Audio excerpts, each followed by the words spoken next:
posible observar? O sea, noto lo que he dicho ese día en práctica. Sí, doctor. Bien. ¿No repetirá lo mismo? No, pero. Dura mucho.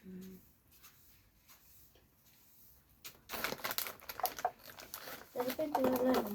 Bien, entonces vamos a hoy día desarrollar la clase que corresponde a el curso de Imagenología 1, lo que habíamos estado comentando en la parte práctica con relación al equipo de rayos. Cuando hablamos de la historia de la odontología, dijimos que era un descubrimiento casual, era básicamente un descubrimiento que para la época ciertamente era importante, considerando el hecho de que la imagenología es un auxiliar de diagnóstico y básicamente nos permite, como ayuda, establecer parámetros de interpretación sobre los cuerpos o las estructuras de los cuales se han formado la imagen. En la radiología existe ciertamente muchos cambios.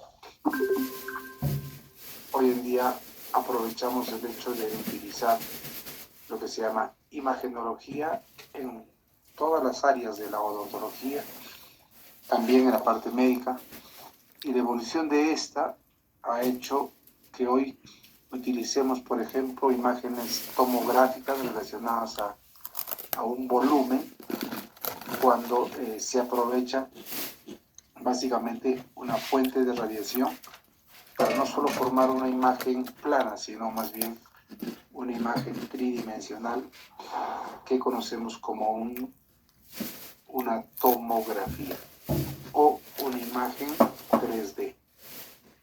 Los aparatos han ido cambiando en el tiempo, desde el inicio, desde el descubrimiento, desde el uso propio de estas primeras máquinas hasta las que tenemos hoy en día, ¿no? Incluyendo básicamente el concepto de ergonomía que habíamos explicado con relación a que estas permitir tener mayor eficacia, mayor calidad con relación a el estudio que queremos hacer. Entonces estamos mostrando en esta diapositiva de cómo eran los equipos para el tiempo en el cual se descubrieron, o sea, 1875 a 2022 no han pasado muchos años, pero ciertamente la imagenología o la fuente de radiación que es los rayos X permite muchos estudios, llámese por ejemplo también mamografías, llámese también en algunos casos otras como resonancia, como principalmente tomografía, ¿no? En el centro mostramos un equipo tomográfico de uso maxilofacial que es distinto al tomógrafo médico. La diferencia está en que los tomógrafos maxilofaciales permiten tomar o adquirir la imagen cuando el paciente está sentado o parado, tal cual como se toma una radiografía panorámica. La tomografía médica requiere necesariamente de un Gandhi, es un equipo tomográfico que permite tener al paciente en posición echado, o sea, para adquirir el volumen de las diferentes estructuras, no solamente el cráneo, sino abdomen, tórax, pulmones, vasos y todo lo que se requiere estudiar. Del lado mostramos una imagen volumétrica, es decir, una imagen tomográfica, en la cual establecemos parámetros de medición reales, decíamos, porque ciertamente en una radiografía hay distorsión de imagen, pero en una tomografía las mediciones que vayamos a hacer son estrictamente reales. Entonces, mostramos también acá diferentes tipos de equipos de rayos X portátil, por ejemplo, para el área médica, rayos X fijo, ¿no? Y como también los rayos X han permitido tener una evolución a lo que se conocen como mamógrafos, ¿no? Doctor, buenas noches. Disculpe, ya no está grabando la grabación. ¿No está grabando la clase? No, dejó de grabar, doctor.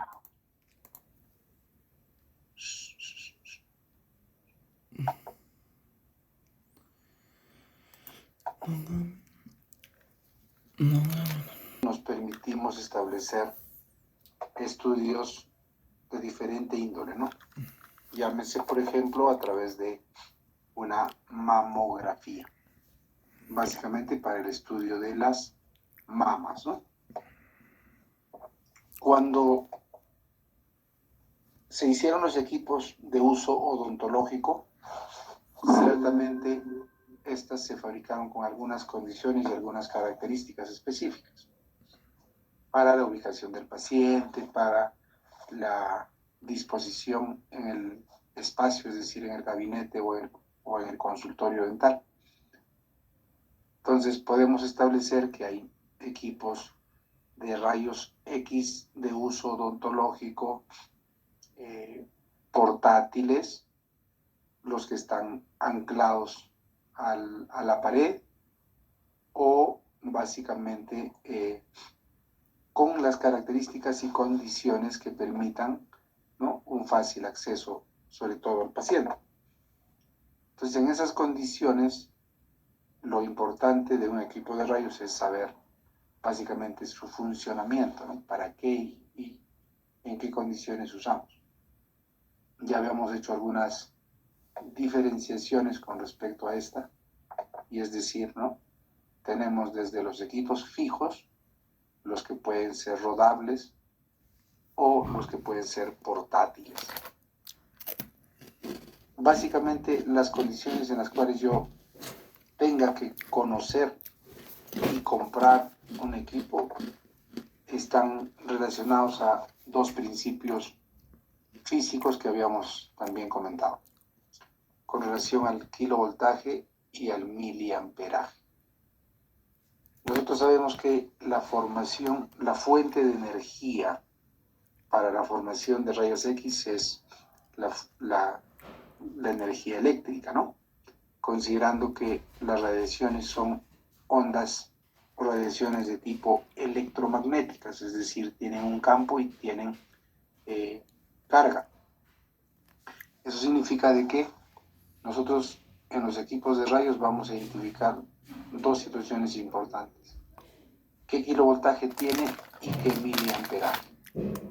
Les decía también que el kilovoltaje está en relación a las longitudes de onda, que van a permitir que estas obviamente sean cortas y puedan absorberse con mayor facilidad.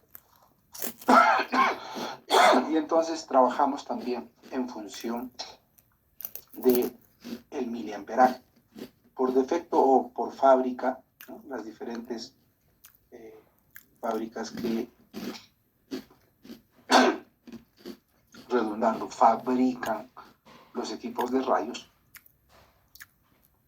trabajan en un rango entre 55, 60, 65, 70, 75 de kilovoltaje y entre 5 y 8 miliamperes.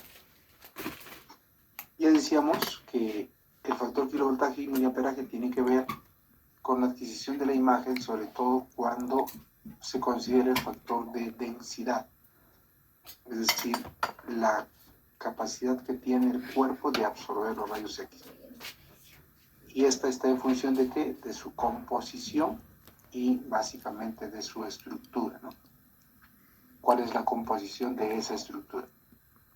Entonces, en algunos casos, generalmente cuando son técnicas extraorales, es decir, cuando vamos a tomar radiografías panorámicas, laterales, carpales, frontales y etc., dependiendo de la condición del paciente, es decir, paciente niño, paciente adulto, paciente hombre, paciente mujer, considerando el factor de densidad, podemos nosotros aumentar el kilovoltaje y el miliamperaje.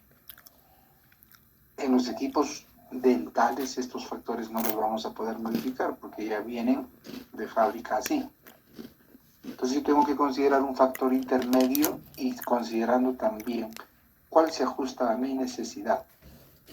Si nosotros trabajamos películas radiográficas, de hecho necesitamos en promedio un equipo que tenga 65-70 kb. Generalmente la mayoría los tiene. Si vamos a trabajar tecnología digital como son los receptores de imagen, requerimos mínimamente con 50 de kilovoltaje. Generalmente los equipos portátiles son de 50 kb y de 5 o 6 miliamperes.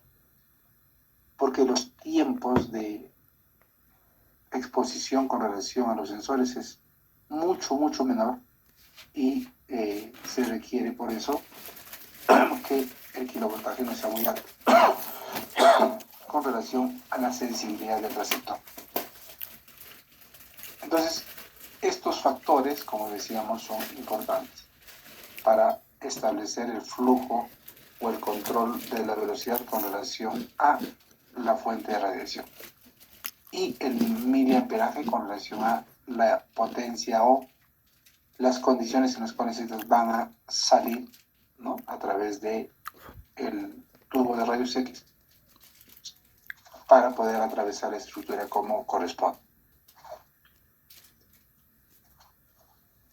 Algo importante que tenemos que tener en cuenta en un equipo de rayos es, independientemente de los elementos que tiene el cabezal, llámese los transformadores de alto voltaje, transformadores de bajo voltaje, la ampolla o el tubo, el filamento, la carcasa o la envoltura, el aceite refrigerante, el filtro de aluminio y el tubo o el cono de los rayos X, un factor que está relacionado con lo que se llama la colimación.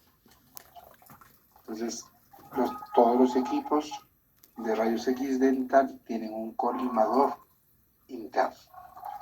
Y este colimador nos va a permitir darle el enfoque adecuado, necesario y o la cobertura necesaria para la fuente de radiación que pueda, ¿no?, cubrir la superficie, por ejemplo, de una película radiográfica.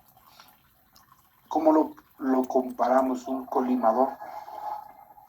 Ciertamente como una ducha, ¿no? Cuando nosotros nos vamos a duchar o bañar frente a un elemento que es la ducha y encendemos el chorro de agua, esta debe cubrir toda la superficie.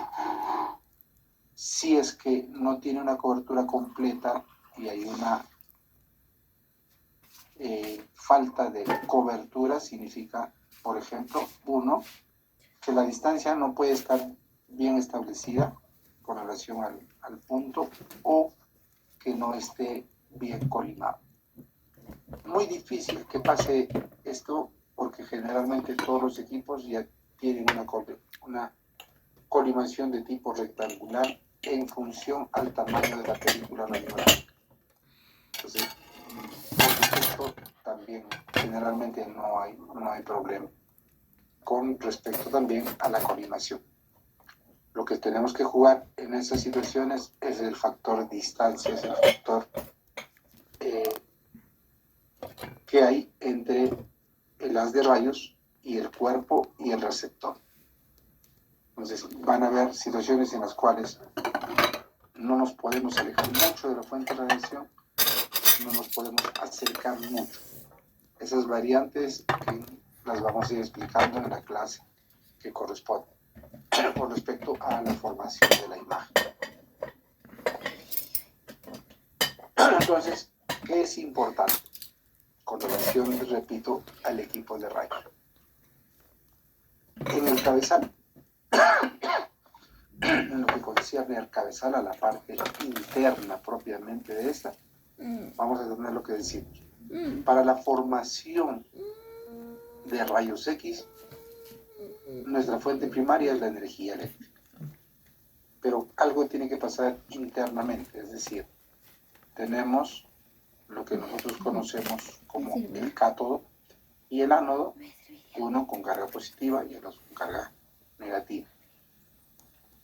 Ánodo positivo, cátodo negativo. Tenemos una ampolla de vidrio en el cual se va a generar una fuente de calor muy alta y obviamente un chorro de electrones, ¿no? que van a ser expulsados a través de lo que es el cabezal, pasando y atravesando el filtro de aluminio. Este va a permitir, el filtro de aluminio principalmente va a permitir que se difunda, o sea, que salga lo que se llaman los rayos X, que tienen una longitud de onda apropiada para poder atravesar un cuerpo. Estamos hablando con longitudes de onda promedios de 1 nanómetro. Y estas obviamente viajan a la velocidad de la luz. Decimos que los rayos X son invisibles, no las vamos a ver. Sí las podemos percibir y obviamente las generamos en el cabezal del tubo, ¿no? A través de lo que es ese chorro de electrones. Entonces, como hay energía alta que se va a producir aquí, tiene que haber un sistema de refrigeración. Y este se establece a través de un aceite refrigerante que está envolviendo a toda la ampolla de vidrio. El filamento es básicamente de un material que se llama tungsteno, porque permite temperaturas elevadas de calor, resiste, ¿no? La cubierta es de plomo, porque es un elemento metálico de alta densidad que no va a permitir que haya radiación secundaria, o sea, difusión de radiación secundaria. Por eso tiene una envoltura de una carcasa de plomo. Tiene el colimador y tiene el tubo de rayos. Generalmente, la mayoría, casi todos, porque antes habían dos tipos de tubos o de conos de rayos X. Entonces había una técnica de cono corto y había una técnica de cono largo. Generalmente los equipos de hoy tienen esta característica, un cono de haz de rayos de más o menos entre 15 y 20 centímetros, que es la distancia promedia con relación a la distancia foco-placa. Por eso está diseñado, prediseñado con esa característica. Tiene un brazo de extensión, es decir, que nos permite desplazar y acercar, ¿no? Generalmente los equipos de rayos anclados a la pared tienen un brazo triple, un brazo de tijera, se dice, un brazo tijera, que permite una extensión mayor sobre la cabeza del paciente que está en la unidad dental, ¿no? O el equipo portátil también, o el equipo rodable, ¿no? Cualquiera de esas condiciones, de esas características se pueden usar. Lo importante está conocer el panel de control. Les decíamos que en el panel de control hay, por defecto de fábrica, o sea, es decir, vienen programas preestablecidos con relación 1 a 3 tipos de técnicas intraorales que vamos a trabajar. Uno, la técnica periapical, otro, la técnica de Bywin, y otro, la técnica oclusal. Las tres técnicas difieren principalmente en los tiempos de exposición. Con relación a la técnica periapical, nosotros vamos a trabajar la técnica de la bisectriz y la técnica paralela. Y para ello, nosotros debemos de conocer lo que se llaman, 1, las angulaciones con respecto a la técnica de la bisectriz y los tiempos de exposición. Difieren porque por principio de masa, por principio físico, por principio de composición, decíamos, no es lo mismo un incisivo central, un incisivo lateral, un canino, una premolar y una molar. Estas estructuras tienen diferentes composiciones con relación a sus grados de mineralización, a estructura orgánica, a estructura mineralizada, etc. Entonces, por esa lógica, los menores tiempos de exposición generalmente están en los incisivos. Igual, en aumento hacia los caninos, premolares y molares. Para eso, en el panel de control, vamos a poder identificar qué técnica y por defecto va a salir su tiempo de exposición, que generalmente es menos de un segundo. Ya explicábamos y veíamos que cuando ponemos una molar hay un tiempo determinado que puede ser un segundo exagerando. Cuando son incisivos a veces es menos 0.8, 0.85, 86, dependiendo de cómo el fabricante lo ha programado. ¿Dónde está el mayor tiempo de exposición? En las radiografías oclusales. Algunos equipos van a tener como tiempo de exposición un promedio de 1.20, 1.25, 1.40. Estamos hablando de un segundo y 40, cuando nos referimos a 40 a centésimas de segundo, ¿no? Y en las técnicas Bywin, generalmente el promedio es 1.20. Entonces, estas difieren, decimos, y donde las identificamos básicamente en el panel de control.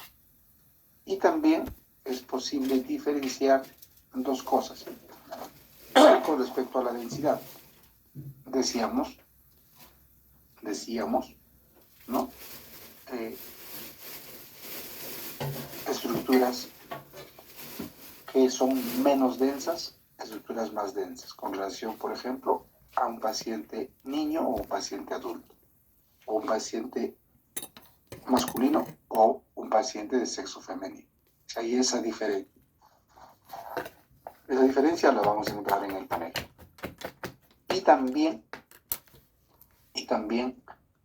les decía que hoy cuando utilizamos receptores de imagen digital, la máquina debe tener también por defecto que pueda utilizarse con el sistema que se llama radiovisiografía.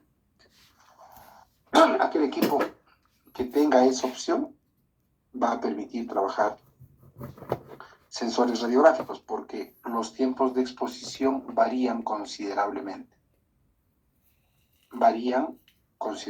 Es decir, se reduce entre 5 a 8 veces. Y si esta no tiene esa función, entonces muy pocas veces los equipos de rayos se pueden utilizar con el sistema de sensores digitales. Entonces la recomendación es hoy comprar un equipo que tenga esas condiciones. En realidad más dirigido a los sensores, porque ya la tendencia de usar las películas obviamente es muchísimo menor. Mientras menos películas usemos, menos contaminación al medio ambiente, mayor protección con relación al operador, porque los tiempos de exposición disminuyen. Entonces, esas son condiciones favorables que permiten hacer cambios hoy. Y la tecnología nos lo permite, es decir, mientras menos tiempo de exposición utilicemos, mientras utilicemos receptores más sensibles, la calidad de imagen se va a mejorar y sobre todo la protección tanto al paciente, más que el paciente al operador, porque el operador es el que va a estar a diario tomando radiografías y etc. El paciente ocasionalmente recibiendo dosis de radiación. Entonces, en esas condiciones, la sugerencia es que se utilicen, en vez de películas radiográficas, sensores radiográficos. Recordando los componentes del equipo, es decir, el tubo de rayos X, el transformador de alto voltaje, el transformador de bajo voltaje, el blindaje de plomo, el aceite refrigerante, el filtro de aluminio, 2 milímetros, el colimador y el cono, ¿no? Esas son las partes más importantes del cabezal con relación al equipo de rayos. Básicamente, ¿qué cosas requerimos cuando vamos a nosotros optar por la compra de un equipo? Cierto, que sea seguro, que sea preciso, que sea pequeño, que sea de fácil manejo, que tenga estabilidad, que tenga equilibrio, obviamente fácil de guardar, fácil de usar. O sea, hay situaciones que uno va a ir evaluando, principalmente cuando va a ser una herramienta de trabajo diario, ¿no? Principalmente digo también que nos produzca imágenes en películas y también de manera digital. Antes era distinto, la tendencia era que se eran equipos grandes, robustos, pero hoy en día no. Hoy en día el concepto ergonómico hace que estas, como decíamos, se ha reducido a una mínima expresión como son los equipos portátiles. Bajo esa premisa, la condición más importante de un equipo de rayos es que permita producir imágenes, tanto en películas como en receptores digitales. Si el equipo cumple esa condición, bienvenido, ¿no? El resto es simplemente seguir el protocolo de uso, es decir, factores de tiempo, factores de distancia, factores de posición, factores de carga. Así como tenemos equipos de uso odontológico y se llaman periapicales, en nuestra área de imagenología vamos a tener equipos más grandes, es decir, para las técnicas extraorales. Entonces nos permitimos trabajar con lo que se llaman equipos panorámicos cefalométricos, con el objetivo, ¿no? Repetimos, de tener herramientas de diagnóstico, diferentes técnicas, que igual en la teoría las vamos a ir citando y vamos a ir explicando. ¿Por qué? ¿Para qué? ¿En qué casos están indicados? La más conocida, por supuesto, la radiografía panorámica. Entonces, en el tiempo, estas han evolucionado mucho, muy poco y casi nada de equipos analógicos ya existen en el mercado. Digo analógicos, aquellos que todavía requieren el uso de las películas radiográficas. Pero en técnicas extraordinarias generalmente ya no hay. Casi todos los fabricantes ya, ¿no?, tienen insertos los receptores digitales. Entonces producen imágenes digitales. Y obviamente la calidad se ha mejorado mucho y sobre todo nos permiten un fácil acceso y sobre todo un tiempo de exposición menor. Ahora, decíamos también que no hay radiografías a colores. Generalmente todas las imágenes radiográficas están en un rango de lo que se conoce como escala de grises, entre matices desde un blanco hasta un negro absoluto, pasando por diferentes tonalidades que podemos tener entre blanco y negro. Es decir, imágenes, ¿no?, radiográficas propiamente son imágenes que están enmarcadas en una escala de grises de blanco a negro. ¿Cuándo podemos modificar estas? Cuando son imágenes digitales, es decir, a través del software que tienen los diferentes programas, podemos establecer parámetros de diferenciación, en el sentido de darle tonalidad, contraste, color. La idea es entender que no existe una imagen radiográfica a colores, sino más bien una imagen radiográfica modificada a través de los software o a través de las herramientas propias de el equipo y su sistema operativo. Así como hay técnicas extraorales, la que estamos citando las panorámicas, también vamos a trabajar las laterales. Y las laterales, a diferencia de las panorámicas, tienen los equipos tienen que tener lo que se llama un cefalostato. Es decir, en el cefalostato es donde adquirimos, aparte de la panorámica, las otras técnicas. Llámese carpal, ATM, llámese frontal, llámese HIRS, llámese Down, llámese de senos paranasales o de váteres. Entonces, todas las técnicas extraorales generalmente las adquirimos en esta parte del equipo que se llama un cefalostato. La idea es que sea una indicación específica con relación a el objeto de estudio. Es decir, no todos los pacientes le vamos a tomar todas las técnicas. Tiene que ser específicamente establecido con relación a una necesidad. Quizás estudiar ATM, quizás hacer trazados cefalométricos, quizás observar todos los dientes, etc. Dependerá mucho del profesional, ¿no? De la capacidad del profesional para su indicación correcta. Entonces, decíamos, hoy trabajamos más imágenes digitales que analógicas. Y obviamente tenemos que saber la diferencia y decir por qué, ¿no? La mayor importancia está en que los tiempos de exposición se reducen considerablemente. Los tiempos de exposición se reducen considerablemente. ¿Qué más? Las imágenes tienen mayor resolución. Es decir, las imágenes se ven mucho mejor.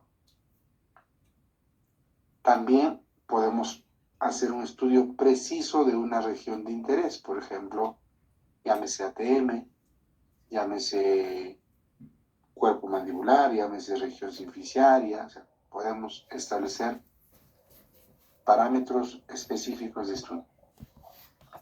Fácil exploración, etc. Hay mucha ventaja con relación a utilizar tecnología digital en comparación a una tecnología analógica.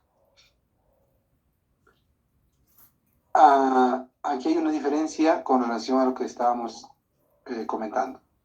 Cuando hablamos de imágenes de volumen, es decir, de la radiología nació la tomografía, que son imágenes en 3 planos del espacio. Para eso se requiere de un equipo de rayos que tenga la opción de tomografía. No en cualquier equipo de rayos vamos a sacar una tomografía. Ahí está la diferencia. Una cosa es un tomógrafo, otra cosa es un equipo panorámico cefalométrico. Hay diferencia. Y la diferencia con el área médica. Estas se adquieren cuando el paciente está sentado o parado, y en el área médica necesariamente un tomógrafo requiere de que el paciente esté echado. Entonces, ahí está la diferencia con relación a la tomografía médica. Obviamente, los tiempos de exposición en tomografía médica son muchísimo más que una tomografía maxilofacial, porque estamos hablando de campos reducidos. ¿Y qué vamos a tener? Vamos a tener un volumen. ¿Y por qué un volumen? Porque estamos hablando de 3 planos del espacio.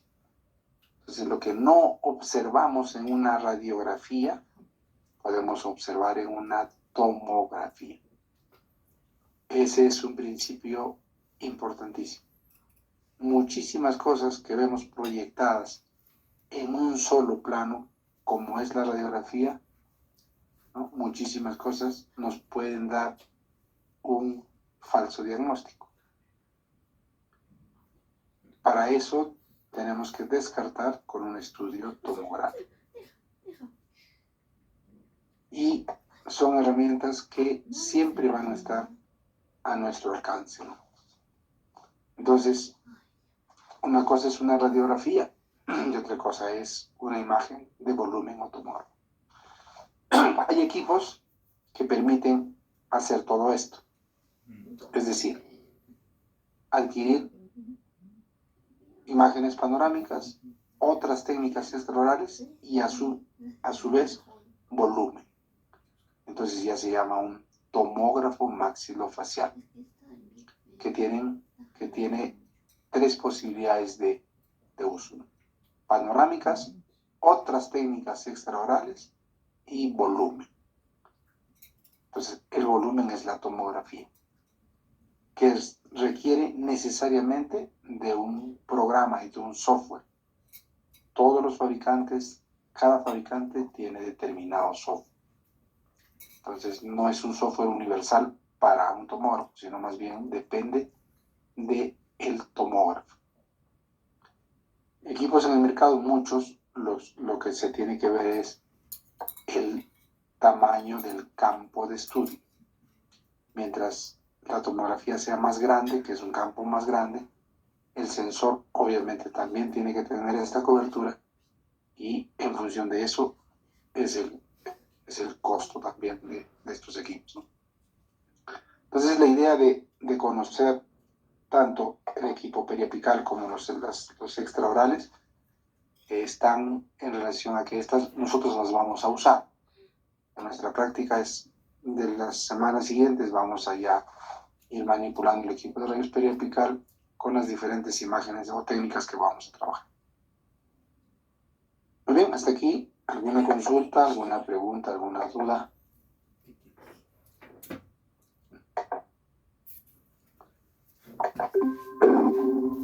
Vamos. Muy bien, ¿alguna consulta, alguna pregunta? Si la hay, para poner la otra presentación.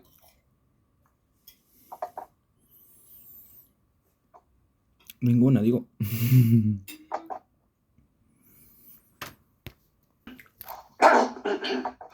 Hacer su segunda clase.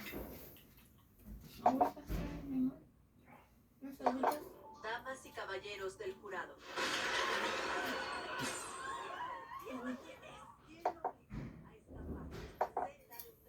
Con relación a los receptores de imagen. ¿Se ve la presentación? Sí, doctor. Sí, doctor. Perfecto, entonces, esta clase corresponde a lo que nosotros también ya en la parte práctica habíamos estado explicando: los receptores de imagen. En el concepto de receptor, básicamente establecemos algo que recibe información. Ese es el concepto de un receptor. Hay muchísimos ejemplos, como aquellos que reciben señales eléctricas, señales telegráficas, señales telefónicas, señales de televisión y etc. De hecho, todos los aparatos que hoy tenemos a nuestro alcance son receptores. En algunos casos receptores de señales, en algunos casos receptores de radio o de televisión, por ejemplo. En el área de la odontología vamos a también trabajar esto que se llama un receptor. El concepto de el receptor es básicamente lo que ya también habíamos señalado. Es una estructura muy sensible. Es una estructura que recibe una información. Esa información va a estar latente, decimos, mientras no se procese. Y cuando se procesa o se maneja, se elabora una imagen. Entonces, un receptor es, en nuestro caso, la película radiográfica. Un receptor, en nuestro caso, es el sensor radiográfico. De hecho, que para que se produzca una imagen, sí requerimos tres cosas: una fuente de radiación a través del equipo de rayos X, un objeto o cuerpo de estudio o de evaluación. En la mayoría de nuestro caso y de nuestro trabajo, las piezas dentarias, las estructuras óseas y un receptor. Entonces, cuando nosotros emitimos radiación, estas atraviesan el cuerpo. ¿Dónde se va a almacenar esa información? En el receptor. Llámese una película, llámese un sensor. Si es una película, tiene que ser procesada, es decir, revelada, lavada y fijada, y seguramente se va a formar la imagen. Si es un sensor, esta se procesa a través de lo que se llama el procesador de la computadora y a través de algoritmos matemáticos va a formar una imagen. Entonces, el principio de la formación de la imagen no va a cambiar. De hecho, se requiere rayos X. De hecho, tiene que haber un cuerpo de estudio y un receptor. Teniendo eso como idea, una imagen radiográfica resulta de varias cosas. Decimos, la imagen radiográfica es el resultado de un fenómeno complejo de conceptos y principios que se llaman absorción, proyección, distorsión. De hecho, vamos a obtener una serie de sombras que van a estar compuestas por lo que nosotros conocemos: áreas radiolúcidas, áreas radiopacas, áreas mixtas, líneas simples, líneas radiopacas y una gradiente muy variable de tonalidades de grises. Entonces, en una imagen radiográfica, lo que yo voy a reconocer es eso: un fenómeno complejo en el cual ha habido principios de proyección, absorción y distorsión. Vamos a encontrar en una imagen muchas áreas, muchas líneas, muchas sombras. Oscuras cuando son radiolúcidas, claras o blancas cuando son radiopacas, o un matiz de grises cuando son imágenes mixtas. La diferencia estará en la clase de formación de imagen. Vamos a poder establecer parámetros de diferenciación a través de lo que son las líneas y las áreas determinadas. Teniendo en cuenta este concepto de imagen radiográfica, nosotros vamos a ir analizando cómo se han formado, por qué se han formado, qué principios han tenido que interactuar, y decimos claramente, es una imagen proyectada de una estructura tridimensional en una estructura bidimensional, es decir, en una imagen plana. Hay un plano del espacio que no observamos en la radiografía. Esa es la limitación, por cierto, ¿no? La limitación de la radiografía es que es una imagen proyectada en un plano bidimensional y sobre todo con grados de distorsión. La imagen no representa el tamaño real. Hablamos en una distorsión promedia entre 10 a 16%, en la cual van a intervenir muchos factores. Distancia, por ejemplo, fuente de radiación, por ejemplo, mecanismos de absorción, composición de la estructura, y etc. El punto es que esta imagen radiográfica representa muchas cosas, como estamos señalando aquí. Ahora, ¿dónde las adquirimos? Hemos dicho en un receptor de imagen.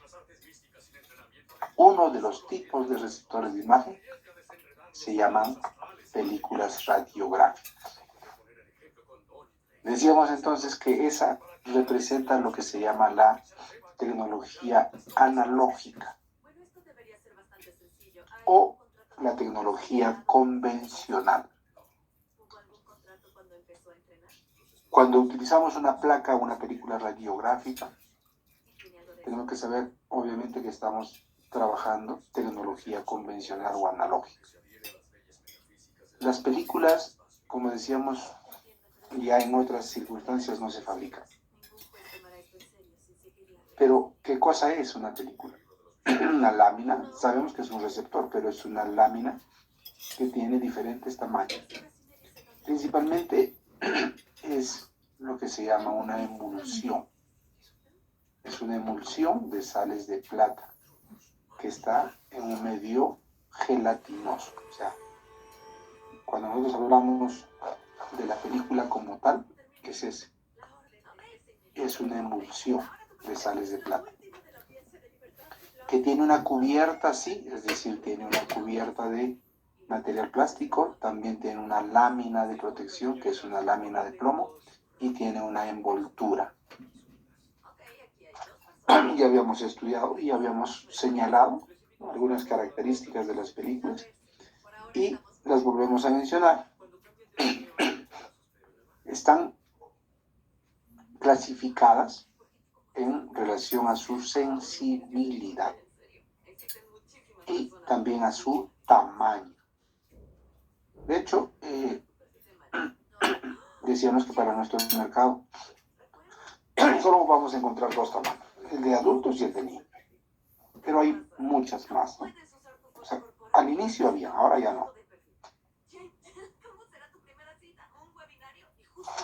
Así como utilizamos en las técnicas intraorales las películas, las que nosotros las tenemos en nuestro mercado y las compramos, también para las técnicas extraorales habían esas películas. Les mostré en la práctica las panorámicas convencionales en relación a las panorámicas digitales. Esas panorámicas convencionales se tomaban así, en este tipo de películas. Y estas películas tenían un cobertor. Y obviamente, ¿no? Era lo que se llama un chasis, que era igual que más o menos una película radiográfica, pero en tamaño grande. Tenía su cubierta de plomo, tenía su película, tenía su cerradura, es decir, todo un chasis distinta en tamaño a una película radiográfica, pero que al final representaba lo mismo, es decir, para tecnología, para imágenes convencionales, en la cual estas películas también tenían que ser procesadas. Obviamente en recipientes más grandes y en un ambiente especial que se llamaba o se llama cuarto oscuro. Estas pantallas requerían necesariamente de lo que se llama un intensificador. ¿Por qué? Porque dentro de las propiedades que nosotros señalamos de los rayos X, dijimos hay un factor que se llama fluorescencia o luminiscencia. Entonces, para que haya mayor absorción y tengan mayor absorción, requerían de un intensificador. Y este estaba dentro de la pantalla. Hoy ya no existe, ya no hay. Generalmente en el mercado ya no encontramos películas radiográficas grandes. Las periapicales sí. Más trabajamos con sensores digitales, ¿no? Entonces, ¿qué ha pasado? El principio de la utilización de los rayos no ha cambiado, tanto en radiología convencional como en digital. El cuerpo de estudio no ha cambiado, no ha habido mayor variación, es decir, siempre estudiamos dientes y siempre estudiamos otras estructuras adyacentes al diente. ¿Qué es lo que ha cambiado? El receptor de la imagen. En técnicas intraorales, ¿utilizamos películas? Sí, utilizamos películas. ¿Para qué? Para las que nosotros conocemos, por ejemplo, técnicas periapicales, técnicas Bywin y técnicas oclusales. O sea, vamos a encontrar películas las que conocemos como oclusales y son más grandes que las periapicales, sí. Vamos a trabajar técnicas Bywin en las mismas películas radiográficas que para una periapical, simplemente en otra posición.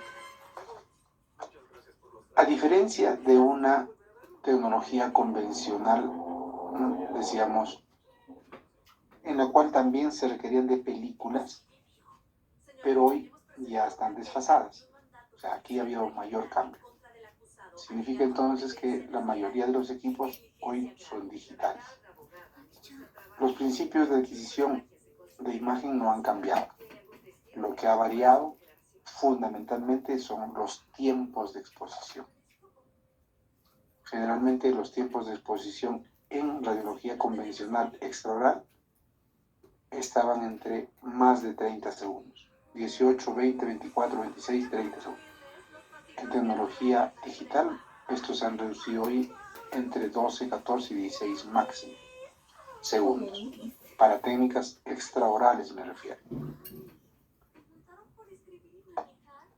En ese orden, en esa idea de utilizar las películas, les decimos que habían antes de diferentes tamaños. El tamaño 0, el tamaño 1, el tamaño 2, el tamaño 3, el tamaño 4. Hoy vamos a encontrar más el 4 y el 1, o sea, el de niños y el de adultos. Más importante que el tamaño es lo que ya habíamos señalado y se llama la sensibilidad. Entonces, ¿qué significa esto? Que es una propiedad inherente a las placas radiográficas que está relacionado al tiempo de exposición. Mientras más sensibles sean las películas, menos tiempo de exposición. Pero, entre comillas, relativa, porque en los equipos de rayos difícilmente vamos a ir disminuyendo su tiempo de exposición con relación al uso de la película, porque la máquina ya viene preestablecido con un tiempo determinado. ¿En qué nos podría beneficiar? En mejorar la calidad de la imagen. Eso sí es un principio importante. Y sobre ese concepto de sensibilidad, ¿cómo se han clasificado? Por letras. A y B, sensibilidad lenta. C, sensibilidad intermedia. D, sensibilidad rápida. E y F, o sea, hasta F se llegó, de sensibilidad ultra rápida. Entonces, en el mercado, hoy podemos encontrar las de sensibilidad D, E o F. ¿Todas sirven? Sí, todas sirven. Inclusive la diferenciación a veces está en el costo también. O sea, es muy posible que las de sensibilidad D cuesten más baratas que las de sensibilidad E o F. El punto está en que decíamos, podemos utilizarlas pensando en que la calidad de la imagen va a verse mejorada. ¿Por qué? Por la sensibilidad. Los fabricantes tienen diferentes colores, no hay un estándar universal acá. Es decir, los de sensibilidad D pueden ser verdes, pueden ser grises también. Los de sensibilidad EF pueden ser lilas o pueden ser negras. O a veces completamente blancas. ¿Dónde vamos a identificarlo? Vamos a identificarlo buscando la letra que está consignado en la envoltura. Entonces, es muy fácil de identificar la letra que va a estar ahí en la envoltura. Y repito, no hay ya en el mercado de sensibilidad A, B ni C. Las que sí vamos a encontrar son las de D, E y F. O sea, simplemente eso. Y obviamente diferenciadas también por tamaño. Tamaño adulto y tamaño niño. En el tiempo que ha pasado, así como comentábamos la época y la era de los de las fotografías, de las imágenes fotográficas, de blanco y negro a color y ahora digital, ciertamente ese proceso, ¿no?, ha sido bien corto, es decir, en función de tiempo, se han mejorado muchísimo las calidades de imagen y la tecnología también. Con relación, por ejemplo, a las fotografías, igual ha pasado con las radiografías. Hoy ya no tenemos las cámaras analógicas que utilizaban los rollos de fotografía, que estaban clasificados inclusive de acuerdo a su sensibilidad también, y eso se llamaba ASA. ASA 200, ASA 400, llegaron hasta ASA 600. Y la cantidad de películas o de fotografías que podríamos tomar, 12, 24, 36, 64, en algún momento hubo hasta rollos de 128. Pero yo creo que en el mercado ya no hay. Y si las hay, ya son como El virus. de colección, ¿no? Pero el principio de la formación de la imagen, como digo, no ha cambiado. ¿Por qué? Porque la imagen se va a formar tal cual. ¿Dónde se ha visto favorecido? En el principio matemático, es decir, ¿qué cosa es digital? Una imagen digital representa lo que nosotros conocemos como una imagen formada por lo que se llaman unidades de película o elementos de imagen, y eso se llama un píxel.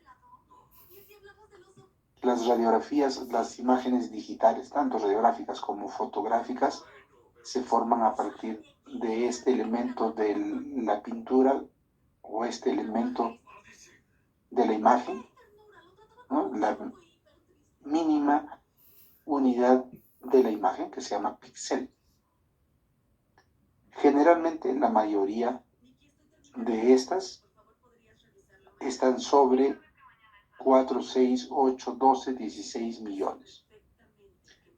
Si su cámara fotográfica es de 8 megapíxeles, la imagen que usted toma con ese aparato significa que tiene 8 millones de píxeles. Si tiene 32, significará 32 millones de píxeles. El punto está cómo los diferenciamos. A nuestra vista, muy difícil.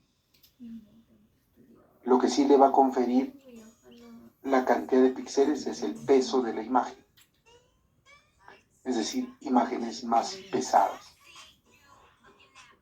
¿Y cuándo nosotros podemos detectar esto? Cuando manipulamos la imagen y la agrandamos. En la medida en que vamos agrandando la imagen, vamos a ver esos cuadraditos que representan los píxeles. En algunas circunstancias decíamos, esta imagen está pixeleada. Es decir, se notan los cuadraditos. Entonces, mientras más cantidad de píxeles tiene, la calidad de la imagen va a ser mucho mejor. Pero va a ser una imagen muy pesada, con mucha información matemática. Entonces, 12, 14, 16, 32 millones de píxeles son imágenes muy pesadas. En el área radiológica también. Es decir, las imágenes digitales se forman a través de píxeles y a través de lo que se llaman pares de línea. Generalmente los sensores radiográficos los identificamos por la cantidad de pares de línea que tiene. Puede ser de 12, 14, 16. Hoy en el mercado hay hasta de 20 pares de línea. Es decir, las imágenes más alineadas para evitar la distorsión propia. Y la cantidad también de píxeles que va a tener. Entonces, ¿qué sucede y cómo se forma esto? La imagen digital se va a formar a través de un procesador. es decir, a través de algoritmos matemáticos, procesados y visibles en un monitor. Esto también ha mejorado considerablemente, es decir, hoy podemos tener un sensor y conectamos a una tableta o una tablet y ya vemos. Pero lo importante del sensor es el procesador que tiene que tener. Todas las computadoras tienen procesadores, ¿no? Es, digamos, el cerebro de la máquina. Y en función de ese cerebro, a través de algoritmos matemáticos, se forma la imagen. Estas, a través de nuestros medios de comunicación hoy, las podemos enviar por WhatsApp, por Messenger, por correo, por subirlo a la nube, etc. Porque son imágenes que permiten ser manipuladas y obviamente manejadas cuando ya están formadas. Que tienen un peso, sí, pero es una imagen digital porque tiene muchos píxeles en formación, ¿no? En la radiología les decía que el receptor de imagen que vamos a utilizar se llama sensor radiográfico. Cuando se crearon estos, cuando se inventaron estos, obviamente el sensor tenía un nombre y se llamaba RBG. Les decía que la marca Trophy es una empresa francesa que se dedica a la fabricación de equipos de rayos, así como Kodak, así como Agfa, así como Fuji. Entonces, los ingenieros de Trophy fabricaron el primer sensor radiográfico y le pusieron su nombre RBG. ¿Y qué cosa significa RBG? Un radiovisiógrafo. Miren su procesador inmenso que tenía. Los primeros sensores obviamente eran de 6 u 8 pares de línea, de un tamaño próximo al de una película. Pero los canales de manejo de la información era a través de fibra óptica. Es decir, teníamos que tener muchísimo cuidado de manejar, de manipular esto, que era una fibra óptica. Porque si esta se dobla por alguna circunstancia, ya no se puede procesar esa información. Hoy esto se ha mejorado considerablemente y obviamente también ya no son de fibra óptica, son de finos cables de una aleación de cobre que son más maleables. Y eso hace y permite que los cables puedan manipularse, envolverse, no hay ningún problema. Este sensor radiográfico, ¿no? Como decíamos, tenía como objetivo reemplazar a la película radiográfica. Lo ha hecho en el mercado, casi ya se está copando. Independientemente de que sea de la marca Trophy, existen los sensores digitales. O sea, pueden ser cualquier otra marca, pero ya no se llama RBG, se llama sensor simplemente, ¿no? Lo importante es el tipo de receptor que tiene. Hoy hablamos de receptores tipo CMOS, se llama CMOS. Los primeros eran los de receptores CCD, dispositivos cargados y acoplados que recibían información y luego las procesaban. Por la velocidad del procesamiento, es decir, para mejorar la velocidad del procesamiento, juegan dos factores importantes. Uno, el sistema operativo, y dos, el tipo de receptor. Entonces, hoy la información se carga mucho más rápido que los primeros sensores. Y así como hay para técnicas intraorales, que son las pequeñas, también hay sensores para técnicas extraorales. Llámese panorámicas, llámese lateral, llámese tomografía. Los equipos panorámicos cefalométricos también tienen que tener un sensor, un captador, un receptor de imagen digital. Y obviamente, ¿no? Obviamente con el objetivo de producir imágenes de mayor calidad. A diferencia del procesamiento en las películas analógicas en las cuales se procesaban, es decir, se revelaba, se fijaba y se revelaba, lavaba y fijaba, aquí estas se imprimen. Entonces tenemos que tener una impresora de calor seco, una impresora exclusivamente fabricada para films radiográficos. Y hoy, a través de su procesador, ¿no?, que es calor seco, se imprimen los films radiográficos. O en algunos casos simplemente hoy ya se guarda, se almacenan en los CPUs o se almacenan en las nubes también. Y a partir de ahí ya podemos hacer una descarga, ¿no? Entonces, el medio digital nos ha permitido transportarnos muy rápidamente a través de lo que se llama la teleradiología. Entonces, podemos subir imágenes, podemos enviar archivos de imagen fácilmente. Y también las podemos manipular. Es decir, las imágenes digitales pueden ser procesadas a través de diferentes herramientas. De filtros, por ejemplo, de negativos, por ejemplo, de relieves, por ejemplo, de contrastes de color, por ejemplo, o de disminuir densidad, por ejemplo. Las imágenes estas, repetimos, son manipuladas o manejadas a través de las herramientas que tiene el software del sensor digital. Generalmente todos los sensores vienen, obviamente, ¿con qué? Con su instalador. ¿Eso qué significa? Primero tenemos que instalar a la máquina que corresponde, relacionado también a ¿qué? A su sistema operativo. Yo les decía que los sensores van de la mano con la evolución y el cambio en los sistemas operativos.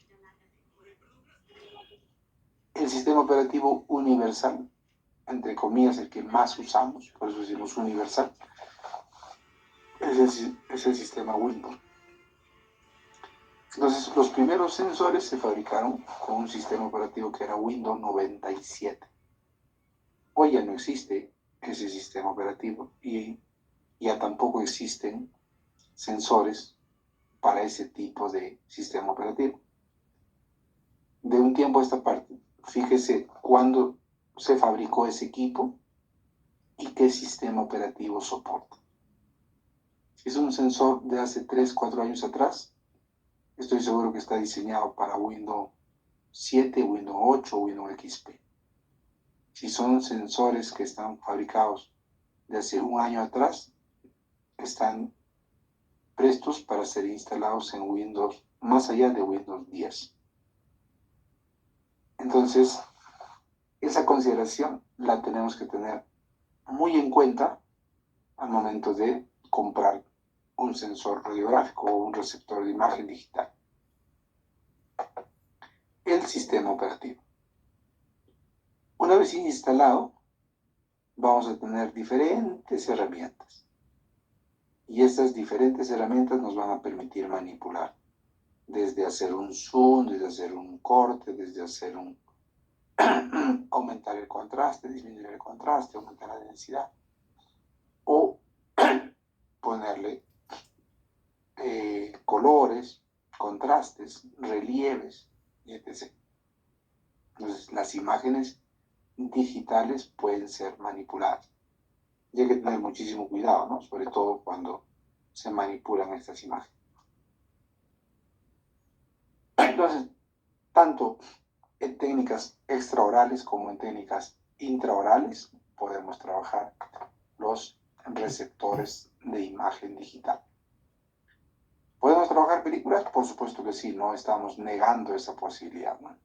En nuestra realidad, tal cual como estamos en la universidad, obviamente todavía vamos a seguir trabajando con nuestras películas. Pero si alguien tiene la posibilidad, o ya quizás no hay muchos que son familiares de dentistas, hijos de dentistas, quizás ya tengan en su consulta su sensor, y si quiere hacer la práctica, puede traerlo, no hay ningún problema también. Estamos abiertos a todo. Igual, es más, deberíamos trabajar hoy en día solamente ya con sensores radiográficos. Esperemos que nuestra universidad quizás lo compren, tengan a bien de comprar. Se ha hecho el requerimiento en el ciclo pasado. Aún no tenemos luz verde, pero ojalá. Así como también hemos pedido más equipos de radio. Muy bien, ¿alguna consulta, alguna pregunta, alguna duda sobre lo que estamos hablando? Tomamos factor de los transformadores de alto voltaje de la tomografía, profesor. Siempre la curiosidad se me pasó. No, los transformadores de alto voltaje no se absorben. Lo que se absorben son los rayos X. Los transformadores de alto voltaje nos permiten generar calor para formar lo que se llama el chorro, la nube de electrones. Esa es la función que tienen los transformadores de alto voltaje y de bajo voltaje, para que a través del diferencial de calor y de la generación de electrones se pueda producir los rayos X.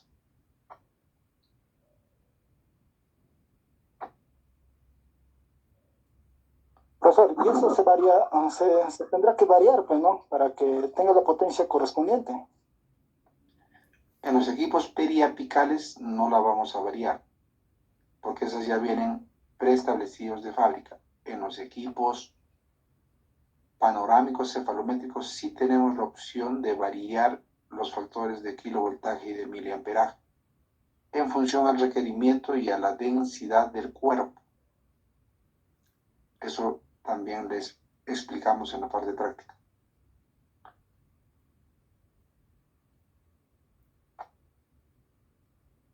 Bien, ¿alguna otra consulta u otra pregunta?